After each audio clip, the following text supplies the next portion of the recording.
नमस्ते, मी वैद्य Atul Babasaheb Deshmukh, director Shri विश्वगंधा Ayurveda panchakarma hospital Sangamner आणि माझ्यासोबत माझी विद्यार्थिनी हर्षदा नागरे आहे।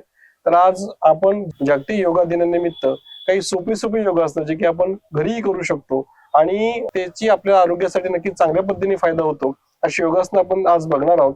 तर आता पहिलं जे योगासन आपण याच्यामध्ये बघणार आहोत ते म्हणजे वृक्षासन।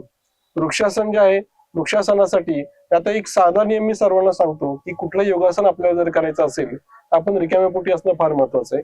योगासन शक्यतो सकाळी उपाशी पोटी करावीत, शौचाला जाऊन आल्याच्या नंतरनं किंवा संध्याकाळी उपाशी पोटी करावीत, हा कॉमन नियम आहे। आणि आता वृक्षासनाविषयी आपण जरा बघूयात। वृक्षासन हे जे काही आसन आहे याच्या नावानुसारच आपण याला अर्थ याचा निघतो। वृक्ष म्हणजे झाड आणि झाडा पद्धतीने झाड कसं स्थित प्रज्ञ असतं, एक ठिकाणी अखंड उभं राहतं, ते कधी हालत डुलत नाही, फक्त वाऱ्याला तेवढ्या पुरतं हालतं, त्याचा बुंदा जमिनीला मजबूत असतो, हे वृक्षासन आहे। वृक्षासन करताना सर्वप्रथम त्या व्यक्तीनं सावधान पोझिशन मध्ये उभं राहावं, दोन्ही पाय एकमेकाला जुळून उभं राहावं। पाय जुळून उभं राहिल्यानंतर एक डीप ब्रीथ आतमध्ये घ्यावी।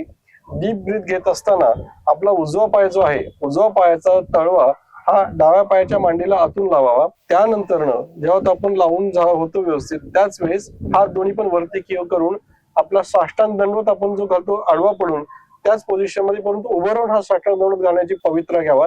आणि हा जो आहे ही वृक्षासनाची प्रॉपर पद्धत आहे। तर हात वरती घेताना श्वास हलका हलका सोडत त्या पद्धतीने हात वरती करावेत।